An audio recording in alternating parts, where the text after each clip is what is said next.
नमस्कार, मैं प्रवीण कुमार।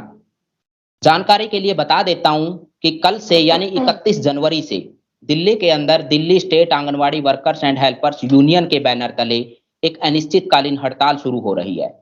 हड़ताल किन मांगों को लेकर की जा रही है और यही समय क्यों उचित समझा गया हड़ताल करने का, तो तमाम सवालों के जवाब देने के लिए यूनियन की अध्यक्ष शिवानी हमारे साथ मौजूद हैं। बता देता हूँ, शिवानी राजनीतिक और सामाजिक कार्यकर्ता भी हैं और तमाम अलग-अलग जगह पर एक्टिव रहती हैं। तो शिवानी, स्वागत है आपका। शुक्रिया साथी प्रवीण। तो शिवानी, मैं अपनी बात की शुरुआत करता हूँ। क्या मैं पूछ सकता हूँ कि हड़ताल करने का आपने यही समय क्यों उचित समझा? जबकि 5 राज्यों में विधानसभा चुनाव है, केजरीवाल सरकार दिल्ली में है और अभी पंजाब में भी वो दावा कर रही है कि हम सरकार बनाएँगे। तो यही समय आपने क्यों उचित समझा? थोड़ा आप बताएँगे? प्रवीण, मैं पहले बता देना चाहती हूँ कि हम लोग पिछले लंबे समय से कुछ मांगों के लिए केजरीवाल सरकार और केंद्र की मोदी सरकार को लगातार ज्ञापन सौंपते रहे हैं। 2017 में Delhi state anganwadi workers and helpers union के नेतृत्व में हड़ताल हुई थी, जिसके बाद 58 दिन चली हड़ताल संपन्न होने के बाद केजरीवाल सरकार को हमारी यूनियन ने मजबूर किया था कि वो हमारी मानदेय बढ़ोतरी करे।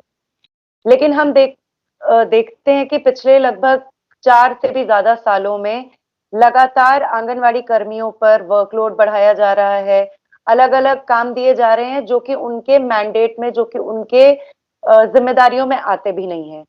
साथ ही हम ये भी देखते हैं कि ये सिर्फ आंगनवाड़ी कर्मियों का ही मसला नहीं है। आप देखेंगे कि पूरे देश में ही जो मज़दूर आबादी है, मेहनतकश आबादी है, वो लगातार बढ़ती हुई महँगाई से जूझ रही है। आज के समय में अगर हम दिल्ली जैसे शहर की बात करें तो 5,000 10,000 जो कि एक आम सहायिका और कार्यकर्ता को जो मानदेय की राशि सरकार देती है, वो घर चलाने के लिए काफ़ी नहीं है। इतनी महँगाई में आप 5,000 10,000 रुपए में घर के खर्च की तो दूर बात है, अपने बच्चों की पढ़ाई की फीस तक नहीं भर सकते हैं। जो महँगाई है, चाहे वो ज़रूरी खाने-पीने का सामान हो, बच्चों की पढ़ाई हो, कॉलेज की फीस हो, यातायात का खर्च हो, रसोई गैस का खर्च हो, पेट्रोल हो, तेल हो, ये सारी चीज़ें बहुत महँगी हुई है, कई गुना इनमें बढ़ोतरी हुई है। लेकिन मानदेय तो वही है और असल में देखा जाए तो जो वास्तविक मज़दूरी है, मज़ पूरे मज़दूर वर्ग की और विशेषकर अगर हम आंगनवाड़ी कर्मियों की बात करें, तो वास्तविक मज़दूरी बढ़ी नहीं है, घटी है। तो ये एक भद्दा मज़ाक है, एक बहुत बड़ी देश की आबादी के साथ जिनको स्कीम वर्कर कह के, वॉलंटियर वर्कर कह के, उनके काम को सोशल वर्क कह के जो है सरकारें उनके साथ करती रही हैं। और ये भद्दा मज़ाक केंद्र में मोदी सरकार और तमाम राज्यों में जो राज्य सरकारें हैं, वो करती रही हैं। दिल्ली में बात करें तो दिल्ली में केजरीवाल सरकार इन्हीं आंगनवाड़ी कार्यकर्ताओं से इलेक्शन में कैनवसिंग का काम हो, बीएलओ का काम हो, इलेक्टोरल लिस्ट्स बनाने का काम हो, ये सारे काम लेती है। लेकिन जब मानदेय बढ़ोतरी की मांग हम इन सरकारों के सामने रखते हैं, तो इनको तो अपने खजाने खाली दिखते हैं। लेकिन दूसरी तरफ हम देखते हैं कि लॉकडाउन के टाइम पे और कोरोना महामारी के ऐन वक्त पे केजरीवाल सरकार ने अपने विधायकों, मंत्रियों का वेतन जो है वो 66% बढ़ा दिया। तो काहे का आपका खाली सरकारी खजाना है?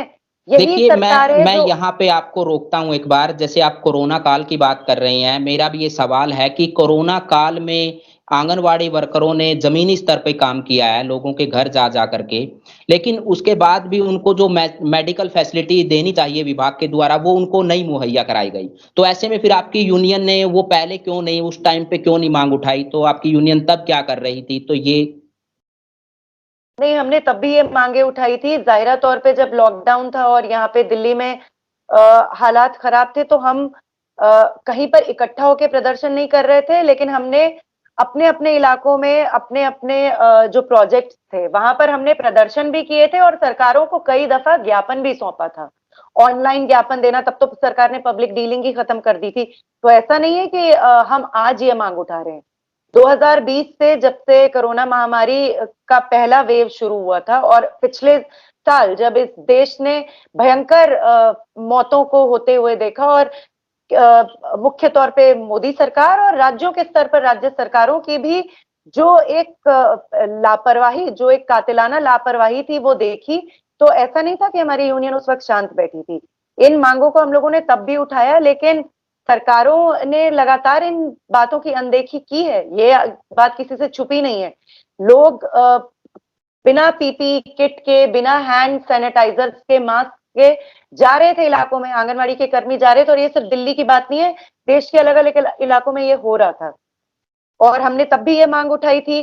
कई जगह हम लोगों ने लड़कर डिपार्टमेंट से मास्क, हैंड सैनिटाइजर्स और किट्स जो है वो रिलीज करवाई अपने स्ट्रगल के जरिए। तो हमारी यूनियन तो तब भी एक्टिव थी, लेकिन अब जब तमाम चीजें जो हैं हम देख रहे हैं कि स्थितियों में थोड़ा सुधार आ रहा है, महामारी भी अब उतनी भयानक रूप में नहीं इस वक्त विद्यमान है, तो ऐसे वक्त में हम लोगों ने पहले 7 सितंबर को एक दिन का प्रदर्शन करके इस सरकार के आगे अपना ज्ञापन सौंपा था, और मोदी सरकार के आगे भी अपना ज्ञापन रखा था।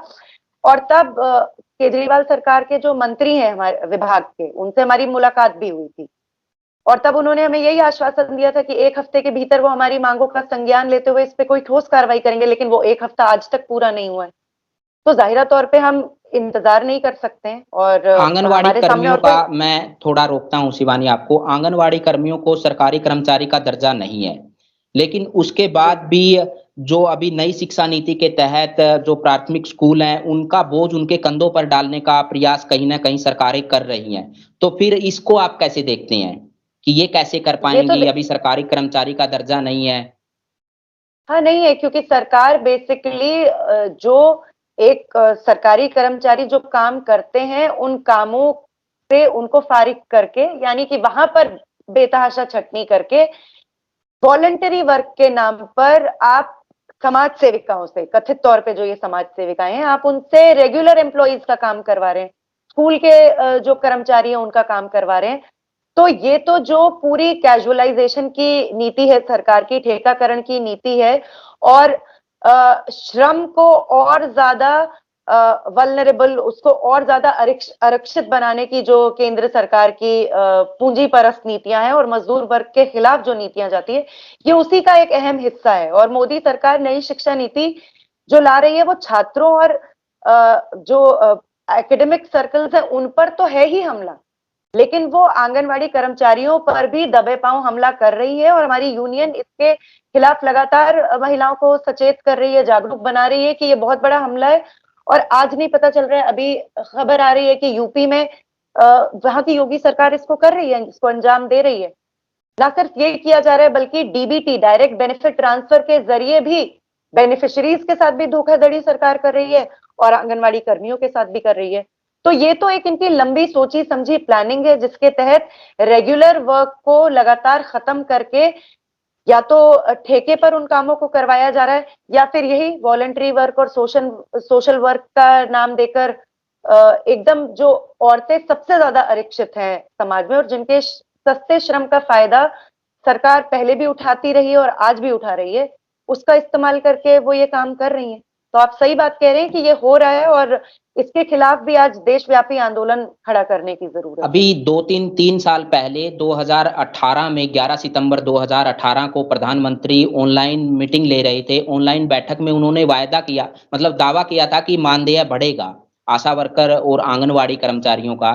तो कितना बढ़ा है अभी तक, कुछ बता पाएंगी? नहीं, कहने के लिए तो उन्होंने 1500 और 750 रुपए की घोषणा की थी कि वर्कर को 1500 रुपए की बढ़ोतरी होगी और हेल्पर्स को 750 रुपए की बढ़ोतरी होगी। लेकिन ये सिर्फ दिल्ली की बात नहीं है, पूरे देश में ही ये जो एकदम मामूली, मतलब ये मजाकिया जो बढ़ोतरी है, ये भी नहीं कहीं लागू हुई है। और हमने कैलकुलेट किया है, आज के समय में 58,000 रुपए एक आंगनवाड़ी वर्कर का एरियर बनता है इन 3 सालों का, 2018 से अब तक का, और एक हेल्पर का इसका आधा बनता है। तो ये तो इन सरकारों की जिम्मेदारी है, ना सिर्फ के एरियर मतलब इसको तत्काल रिलीज किया जाए, बल्कि हमारी मांग अब सिर्फ मानदेय की रह नहीं गई है। हमारी मांग ये है कि आप एजुकेशन और हेल्थ जैसे जरूरी क्षेत्रों में समाज सेवा के नाम पर जो काम करवा रहे हैं, वो रेगुलर एम्प्लॉइज का काम है। और आप रेगुलर एम्प्लॉइज से वो काम ना करवा के आप इन आंगनवाड़ी कर्मियों से करवा रहे हैं, और आप ये मामूली कहने के लिए 1500 750 की जो बढ़ोतरी कर रहे हैं, ये बिल्कुल गैर जायज है, नाकाफी है, और इससे कोई भी आंगनवाड़ी कर्मी संतुष्ट नहीं है। लेकिन हमारी यूनियन ना सिर्फ कर्मचारी बनने की जो डिमांड है उसको उठा रही है, ये भी उठा रही है कि जो ये एरियर है ये तत्काल केंद्र सरकार रिलीज करे और ये भुगतान सभी आंगनवाड़ी कर्मियों तक पहुंच जाए। आपकी आंगनवाड़ी जो यूनियन के जरिए मांग उठाती रही है, कर्मचारी आंगनवाड़ी वर्कर हेल्पर दोनों, कि जो विधायक हैं, स्थानीय विधायक हैं केजरीवाल सरकार के, वो भी कहीं ना कहीं उन पर दबाव बनाते हैं या कामकाज को लेकर के तमाम ऐसे मतलब वो लगाती रही हैं आरोप। तो ये क्या मामला है, थोड़ा बताएंगे कि किस तरीके से वो दबाव बनाते हैं? अभी केजरीवाल सरकार ने दिल्ली में तो एक नया सिस्टम लागू किया है। यहाँ पे इन्होंने कोऑर्डिनेटर्स की भर्ती की है। कोऑर्डिनेटर्स और कुछ नहीं है, ये बेसिकली आम आदमी पार्टी के ही लोग हैं जिसकी घुसपैठ सरकार एक सरकारी स्कीम में करवा रही है, अपने लोगों की घुसपैठ। दूसरा, अपने ही एनजीओ की घुसपैठ केजरीवाल की आम आदमी पार्टी, क्योंकि आपको पता ही होगा इस पार्टी का इतिहास ही एनजीओ पॉलिटिक्स से जुड़ता है, और ये अपने एनजीओ की घुसपैठ आंगनवाड़ी स्कीम में करवा रहे हैं और अपने विधायकों के जरिए फर्जी कमेटियां इलाकों में गठित करके आंगनवाड़ी कर्मियों पे निगरानी रखने का काम, उन पर अलग से अपने चुनावी प्रचार का काम और इस तरह के कामों का दबाव बना रही है जिनका आंगनवाड़ी से कोई लेना देना ही नहीं है। तो एक सरकारी स्कीम में एक पार्टी जो है अपने कार्यकर्ताओं की घुसपैठ करवा के एकदम गैर जायज तरीके से पूरी स्कीम का इस्तेमाल कर रही है, और दिल्ली में तो ये खुले तौर पे हो रहा है। और इन्होंने अभी रिसेंटली मतलब इस बात को एक सवा साल हुआ होगा जब ये कोऑर्डिनेटर्स के जरिए ये काम कर रहे हैं, और लोकल लेवल पर इस तरीके की कमिटियों का गठन करके भी ये अपने पार्टी के सदस्यों की घुसपैठ करवा रहे हैं स्कीम में। तो ये आप सच कह रहे हैं कि इन्होंने अपने लोकल कामों के लिए भी, जो इनके पार्टी के काम है या इनके चुनाव के प्रचार से जुड़े हुए काम है, ये काम भी ये आंगनवाड़ी कर्मियों से करवा रहे हैं। अच्छा, एनजीओ के थ्रू आप कह रहे हैं कि एनजीओ के जरिए ये घुसपैठ करने की कोशिश कर रहे हैं, आपका ये आरोप है। तो मैं आगे बढ़ता हूं थोड़ा कि जैसे थोड़ा राजनीतिक वो कर लेते हैं कि चुनावी माहौल है और केजरीवाल सरकार बोल रही है कि हम पंजाब में भी मतलब सरकार बनाने जा रहे हैं और घोषणा पत्र में दावा किया है कि 1000 रुपए वो महिलाओं को हर महीने देंगे। तो कैसे फिर ये होगा? दिल्ली में मानदेय नहीं दे पा रहे, वहां पर 1000 रुपए देंगे, तो इसको आप कैसे, क्या चुनावी वायदा है ये ओनली, या फिर ये पूरा भी करेंगे वो, क्या लगता है आपको? देखिए, जुमलेबाजी में तो अरविंद केजरीवाल जी नरेंद्र मोदी जी से थोड़ा ही पीछे रह पाएंगे। कंपटीशन होगा तो बहुत टफ है कि इन दोनों में से कौन विजेता डिक्लेयर होगा, लेकिन अभी भी नरेंद्र मोदी काफी आगे चल रहे हैं इस प्रतियोगिता में। ये जुमलेबाजी के अलावा तो कुछ भी नहीं है, ये सबको पता है, और जाहिरा तौर पे ये एक तरीके से चुनावों से पहले रिश्वत देना भी है कि हम हजार हजार रुपए आपको दे रहे हैं, क्योंकि वो मान के चल रहे हैं कि औरतें इसी लायक है। आप औरतों को एक्टिव लेबर फोर्स का हिस्सा नहीं मानते हैं क्या?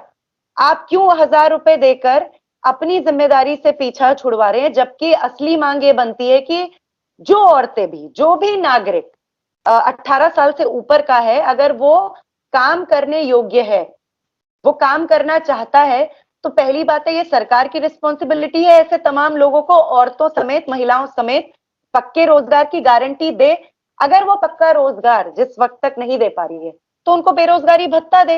ये 1500 के चक्कर की बात ही बेसिकली इसलिए की जा रही है ताकि जो असली डिमांड है रोजगार की गारंटी की और बेरोजगारी के भत्ते की, जब तक आप पक्का रोजगार नहीं दे पाते हैं, सरकार इस जिम्मेदारी से पल्ला झाड़ते हुए इस तरीके की घोषणाओं के जरिए, जो एक पॉपुलिस्ट किस्म की घोषणाएं होती हैं जिन जो जमीनी तौर पे कभी हकीकत में परिणति नहीं हो पाती हैं, ये इस तरीके की घोषणाएं करती है। और चुनावों से पहले हमने हर जगह देखा ये होता है।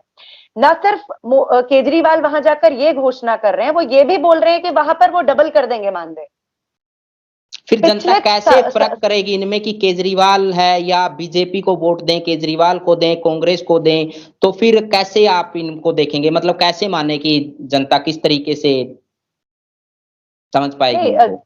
आपको इनकी नीतियों से तय करना होगा। आपको ये देखना पड़ेगा कि ये चुनावी पार्टियां किस वर्ग की नुमाइंदगी करती हैं, इनकी नीतियां किस वर्ग के लिए बनाई जा रही हैं, ये किस वर्ग की सेवा कर रही हैं। और ये तो आज के वक्त में साफ तौर पे आप देख सकते हैं कि जहां बड़ी पूंजी की सेवा बीजेपी खुले तौर पे कर रही है, दिल्ली में छोटे पूंजी की सेवा खुले तौर पे केजरीवाल महोदय कर रहे हैं। और आम आदमी पार्टी के आप देख सकते हैं कि मेंबर्स वो लोग हैं, इनके विधायक, इनके मंत्री वो लोग हैं जिनकी दिल्ली में वजीरपुर इंडस्ट्रियल एरिया से लेकर बवाना, नरेला, शाबा डेरी, नारायणा, मायापुरी, यहाँ पर इनके विधायकों की फैक्ट्रियां लगी हुई हैं। ये फैक्ट्री के मालिक हैं। अब आप ऐसी पार्टियों से थोड़ी उम्मीद करते हैं कि वो मजदूर वर्ग के और आंगनवाड़ी कर्मियों के हक में कुछ करेंगे। चुनाव के टाइम पे जाहिरा तौर पर ये जुबानी जमा खर्च करते हैं और इस तरीके की घोषणा है कि 1,000 रुपए दे देंगे, मानदेय डबल कर देंगे। एक बार ये सत्ता में आ जाते हैं तो इनकी असलियत दिल्ली के वर्किंग क्लास से ज्यादा, दिल्ली के स्कीम वर्कर्स से ज्यादा इनकी असलियत कौन जानता है? हम जानते हैं। ये आज पंजाब में जाके केजरीवाल सरकार दावा कर रही है कि 2017 में हमने दिल्ली के आंगनवाड़ी कर्मियों का मानदेय डबल किया, जबकि सच्चाई है कि 58 दिन दिल्ली के आंगनवाड़ी कर्मियों ने अपने यूनियन के नेतृत्व में जुझारू संघर्ष लड़के इस सरकार को झुकाया और अपनी मांगों को मनवाया। आज ये क्रेडिट ले रहे हैं पंजाब जाके। तो हम तो पंजाब की अपनी आंगनवाड़ी की बहनों के सामने भी इनकी असलियत उजागर कर रहे हैं। और हम इस बार भी जो हमारी हड़ताल है 31 जनवरी से, कल से हमारी हड़ताल शुरू हो रही है, हम ये भी कह रहे हैं कि ना सिर्फ हम दिल्ली में आम आदमी पार्टी, भाजपा जैसी पूंजीवादी चुनावबाज पार्टियों का भंडाफोड़ करेंगे, बल्कि जिन 5 राज्यों में चुनाव हो रहा है वहां पर आंगनवाड़ी की महिलाएं यूनियन के नेतृत्व में जाकर, पंजाब हो, गोवा हो, उत्तराखंड हो, आम आदमी पार्टी की आंगनवाड़ी कर्मी विरोधी नीतियों का पर्दाफाश करेंगी और वहां पर भी जनता को बताएंगे कि इनकी असलियत क्या है। अंतिम सवाल पे आता हूँ शिवानी में। मेरा अंतिम सवाल ये होगा कि दिल्ली के नजदीक लगते राज्य हरियाणा में भी पिछले लंबे समय से आंगनवाड़ी का आंदोलन चल रहा है और अलग अलग यूनियन के बैनर के नीचे चल रहा है। तो उनको टर्मिनेट भी किया गया है और एफआईआर भी दर्ज की गई है कुछ नेताओं पर। तो फिर दिल्ली में भी हो सकता है ऐसा कुछ हो, तो फिर आप कैसे मतलब विश्वास दिला पाएंगी यूनियन की तरफ से? नहीं, देखिए, हमने पहले ही सरकार को भी ज्ञापन जो सौंपा है, अपने हड़ताल की नोटिस जो सर्व किया, उसमें हमने साफ तौर पे लिखा है किसी भी आंगनवाड़ी कर्मी को अगर हड़ताल के संवैधानिक अधिकार पर अमल किए जाने के लिए प्रताड़ित किया गया, विक्टिमाइज किया गया, उनके खिलाफ कोई पीनल एक्शन लिया गया, तो इसके खिलाफ सरकार जिम्मेदार होगी। इससे हमारा आंदोलन कमजोर नहीं पड़ने वाला है, इससे हमारा आंदोलन और ज्यादा जुझारू बनने वाला है। तो केजरीवाल सरकार को आजमा के देखना है तो देख ले। WCD department, women and child development department को ये करके देखना है, ये कर ले। ये बहुत भारी पड़ेगा। हमारी आंगनवाड़ी कर्मी और महिलाएं एकदम तैयार हैं। हम किसी भी दमन से, हम किसी भी टर्मिनेशन के डर से, हम किसी भी मेमो के सर्व किए जाने से पीछे नहीं हटने वाली हैं। ये हमने 2017 में भी किया था। 2017 में हमारी जो हड़ताल एक ऐतिहासिक हड़ताल बनी, 58 दिन चली। एक भी ऐसी हेल्पर या वर्कर नहीं थी जो हड़ताल में गई हो और सरकार ने उसका टर्मिनेशन किया, ऐसी कोई नहीं थी। क्योंकि 4-5 अपनी मुख्य मांग बता पाएंगी कि यूनियन किन मांगों को लेकर ये हड़ताल कर रही है? जी, सबसे पहले हम जो मांग उठा रहे हैं वो ये मांग है कि आंगनवाड़ी में जो वर्कर्स हैं उनका मानदेय तत्काल प्रभाव से 25,000 और आंगनवाड़ी में जो कार्यरत हेल्पर्स हैं उनका मानदेय तत्काल प्रभाव से 20,000 रुपए किया जाए। जो केंद्र सरकार ने 2018 अक्टूबर में मानदेय बढ़ोतरी की घोषणा की थी, वो आज तक का जो एरियर बनता है लगभग 58,000 वर्कर्स के लिए और लगभग 30,000 के करीब हेल्पर्स के लिए, उसका तत्काल भुगतान किया जाए। सभी आंगनवाड़ी कर्मियों को पक्के कर्मचारी का दर्जा दिया जाए, सरकारी स्केल लागू किया जाए, वेतनमान दिया जाए। हमें मानदेय नहीं, हमें वेतनमान चाहिए। ESI, PF, सर्दी गर्मियों की छुट्टियां, मैटरनिटी लीव, पेड लीव, ये सारे बेनिफिट्स मिलने चाहिए। इसके अलावा रिटायरमेंट के बाद पेंशन की सुविधा मिलनी चाहिए। इसके अलावा हम ये भी मांग करें कि जो खाना आंगनवाड़ी सेंटरों में आता है उनकी गुणवत्ता को सुधारा जाए। ये बेनिफिशियरीज के साथ, हमारे बच्चों के साथ भद्दा मजाक है कि एक एक करके जो पौष्टिक आहार है उसको आंगनवाड़ी से खत्म किया जा रहा है। और ये दिल्ली की जनता से भी हमारी अपील है कि हम सिर्फ अपने लिए नहीं, हम आपके लिए भी, आपके बच्चों के लिए भी लड़ रहे हैं। और इस आंदोलन में, इस हड़ताल में आप हमारा समर्थन करें, हमारा साथ दें। ये किस जगह पर करने वाली हैं आप हड़ताल? हम लोग सीएम आवास पे सिविल लाइंस पर इकट्ठा होंगे 31 तारीख से, और 31 तारीख से ये अनिश्चितकालीन हड़ताल पूरी दिल्ली में शुरू हो रही है, जिसमें लगभग 11,000 सेंटर्स हैं दिल्ली में आंगनवाड़ी के, वो पूरी तरह से ठप रहेंगे। ठीक है शिवानी, धन्यवाद। तो ये थी हमारे साथ शिवानी, दिल्ली से state workers and helpers union की आंगनवाड़ी की अध्यक्ष थी। तो आपने कीमती समय दिया शिवानी हमको, आपका शुक्रिया करते हैं, धन्यवाद। शुक्रिया साथी प्रवीण, आपका भी बहुत बहुत धन्यवाद।